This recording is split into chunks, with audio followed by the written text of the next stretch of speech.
दोस्तों बहुत से लोगों में एंक्लोजिंग स्पॉन्डिलाइटिस और रूमेटॉइड आर्थराइटिस दोनों को लेके बहुत से कंफ्यूजन होते हैं कि ये दोनों बीमारी अलग अलग है, एक है, इनमें क्या अंतर होता है। तो आज की वीडियो में हम लोग इसी बारे में बात करने वाले हैं कि एंक्लोजिंग स्पॉन्डिलाइटिस और रूमेटॉइड आर्थराइटिस दोनों में क्या डिफरेंस है। तो बने रहिए वीडियो के अंत तक। नमस्कार दोस्तों, मैं हूं डॉक्टर मनीष शर्मा और आप देख रहे हैं आपका अपना यूट्यूब चैनल आयुर्वेदा किंगडम। दोस्तों, एंक्लोजिंग स्पॉन्डिलाइटिस और आर्थराइटिस, ठीक है, वैसे तो लगभग सेम सी बीमारियां हैं, ठीक है, इनमें डिफरेंस करना काफ़ी मुश्किल होता है, ठीक है, और दोनों ही ऑटो इम्यून डिजीज हैं। पर ये दोनों बीमारी एक्चुअल में सेम नहीं होती हैं, ठीक है, दोनों का ट्रीटमेंट अलग होता है, दोनों का सिम्टम अलग अलग होते हैं, ठीक है। तो आज इसी बारे में हम लोग बात करने वाले हैं। तो देखो, सबसे पहला जो मेन डिफरेंस होता है वो आपके जो जॉइंट्स, जो जहाँ पे इसका जो पेन एरिया होता है उनमें होता है, ठीक है। कैसे?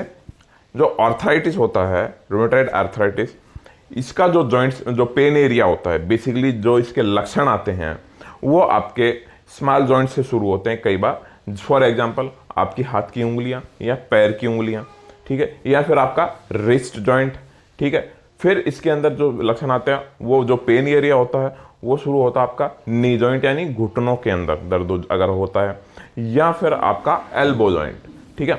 अगर यहाँ पे सिम्टम आ रहे हैं तो ये आर्थराइटिस के सिम्टम होते हैं। ये आर्थराइटिस के अंदर सब ज़्यादातर कॉमनली ये आर्थराइटिस के अंदर आते हैं, ठीक है, जिसको हम रूमेटॉइड आर्थराइटिस भी बोल सकते हैं, ठीक है। फिर बात करते हैं एंक्लोजिंग स्पॉन्डिलाइटिस की। तो एंक्लोजिंग स्पॉन्डिलाइटिस के अंदर जो पेन होता है वो ज़्यादातर आपके लार्ज जॉइंट से शुरू होता है, ठीक है। फॉर एग्जाम्पल, ज़्यादातर की बात कर रहा हूँ यहाँ पे, कई बार अपवाद कुछ भी हो सकते हैं, ठीक है। तो यहाँ पे फॉर एग्जाम्पल आपका स्पाइनल रीजन, यानी जो जिसको हम रीढ़ की हड्डी कहते हैं, यहाँ पे आपको लोअर बैक भी हो सकता है, अपर जो रीढ़ की हड्डी होती है वहाँ पे भी हो सकता है, आपका जो रिब केज जो होता है जिसको हम पसलियाँ कहते हैं वहाँ भी हो सकता है, आपके जो शोल्डर जॉइंट्स होते हैं वहाँ भी हो सकता है, नेक रीजन में भी हो सकता है, ठीक है, हिप रीजन में सबसे ज़्यादा इसका अटैक होता है, ठीक है। इसके अलावा इसके जो सिम्टम है वो आपकी आई के अंदर भी आ सकते हैं, जिसको हम यूवीआइटिस कहते हैं, ये भी एंक्लोजिंग स्पॉन्डिलाइटिस के पेशेंट में ही आते हैं, ठीक है। ये तो हो गया यहाँ पे सिम्टमेटिक डिफरेंस कि इनमें सिम्टमेटिक क्या डिफरेंस होते हैं, ठीक है।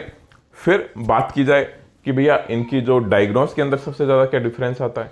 दोस्तों, इसका जो डायग्नोस होता है, ठीक है, या जो डायग्नोस बोले तो टेस्ट की बात, तो एमआरआई हो गया, एक्सरे हो गया, ईएसआर है, सीआरपी है, ये तो ज़्यादातर दोनों ही बीमारियों के अंदर लगभग सेम से ही होते हैं, ठीक है। लगभग क्या सेम ही होते हैं, दोनों ही बीमारियों में आप एमआरआई, एक्सरे, ईएसआर और सीआरपी करवाते हैं। पर दो टेस्ट ऐसे हैं जो कि सिर्फ इन्हीं बीमारियों के लिए होते हैं। एक तो होता है आरए, जो कि रूमेटॉइड आर्थराइटिस के लिए होता है, जो कि आर्थराइटिस के लिए होता है। ये अगर रिएक्टिव है तो आपको आर्थराइटिस है, ठीक है। और दूसरा होता है HLA-B27, ठीक है, जो कि एक जेनेटिक मार्कर होता है, जो कि आपको सिर्फ अगर वो पॉजिटिव है तो वो सिर्फ और सिर्फ एंक्लोजिंग स्पॉन्डिलाइटिस के अंदर ही होगा।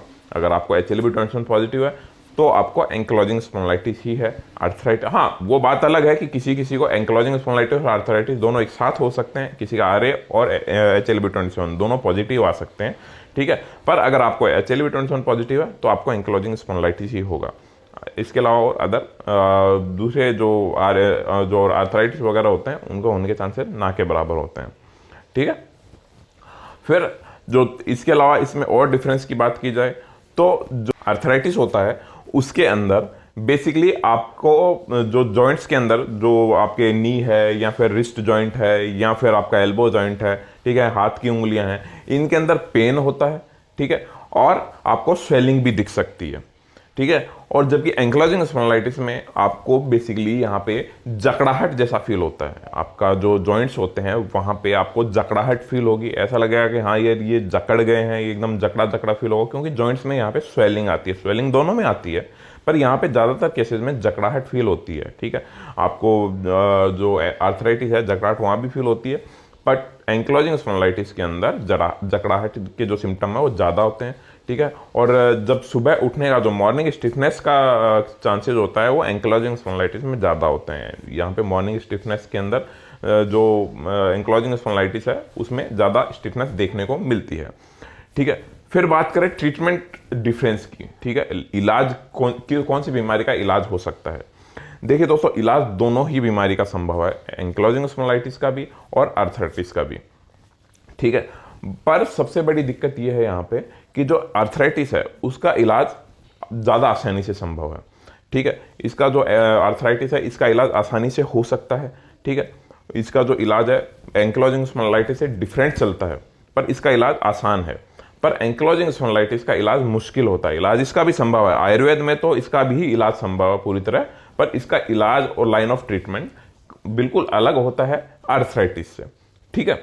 फिर एक जो मेन डिफरेंस की बात करें, है ना, जो सबसे बड़ा डिफरेंस होता है वो ये होता है कि जो आर्थराइटिस होता है वो बेसिकली 40 से ऊपर की एज में सबसे ज़्यादा जो इसके चांसेज होते हैं वो 40 से ऊपर की एज के लोगों को होने को होते हैं आर्थराइटिस के, ठीक है। और जो एंकिलोजिंग स्पॉन्डिलाइटिस होता है वो ज़्यादातर 30 से नीचे के लोगों के अंदर शुरू होते हैं इसके लक्षण, ठीक है। ये सबसे मैंने काफ़ी लोगों में ये चीज़ देखी है कि जो 30 से नीचे जिनको एंकिलोजिंग स्पॉन्डिलाइटिस है वो 30 से नीचे के थे और जिनको आर्थराइटिस है वो 40 से ऊपर के थे, ठीक है। तो ये सबसे बड़ा डिफरेंस आता है कि भैया एंकिलोजिंग स्पॉन्डिलाइटिस हमेशा 30 से नीचे के लोगों में सबसे ज़्यादा चांसेज होते हैं शुरू होने के, ठीक है। और जो आर्थराइटिस है वो 40 से ऊपर के लोगों में चांसेज होते हैं शुरू होने के, ठीक है। और एक डिफरेंस और जो सर्वे किया गया उसमें पता लगा कि जो महिलाएं होती हैं उनके अंदर आरए के होने के ज़्यादा चांसेस होते हैं रूमेटॉइड आर्थराइटिस के, और जो मेल होते हैं, ठीक है, उनमें जो एंकिलोजिंग स्पॉन्डिलाइटिस, कहने का मतलब ये है वो दोनों में सकता है, ठीक है। ये नहीं है कि भैया उन्हीं में ही होगा, आदमी में एंकिलोजिंग होगा, औरत के अंदर आर्थराइटिस होगा, ऐसा कुछ नहीं है। पर जो चांसेज होते हैं ट्रांसफर होने के, ठीक है, जो फैमिली से भी हो सकता है, ये ऑटोइम्यून डिजीज है, ठीक है, तो फैमिली हिस्ट्री की वजह से भी हो सकता है। पर महिलाओं में ज़्यादा चांसेस होते हैं आर्थराइटिस होने के, और जो मेल के अंदर ज़्यादा चांसेस होते हैं एंकिलोजिंग स्पॉन्डिलाइटिस होने के। तो ये बेसिक की डिफरेंस थे एंकिलोजिंग स्पॉन्डिलाइटिस और रूमेटॉइड आर्थराइटिस के अंदर। बहुत से लोग कंफ्यूज रहते हैं, तो मैंने सोचा इसके ऊपर एक वीडियो बनाया जाए। वीडियो अगर आपको अच्छा लगता हो तो मेक श्योर इसको लाइक और चैनल को सब्सक्राइब करना ना भूलें, और किसी की हेल्प हो जाए तो वीडियो को ज़्यादा से ज़्यादा शेयर कीजिए। बाकी मैं मिलता हूँ ऐसी किसी इंटरेस्टिंग जानकारी के साथ एक और नए वीडियो में, तब तक के लिए जय हिंद।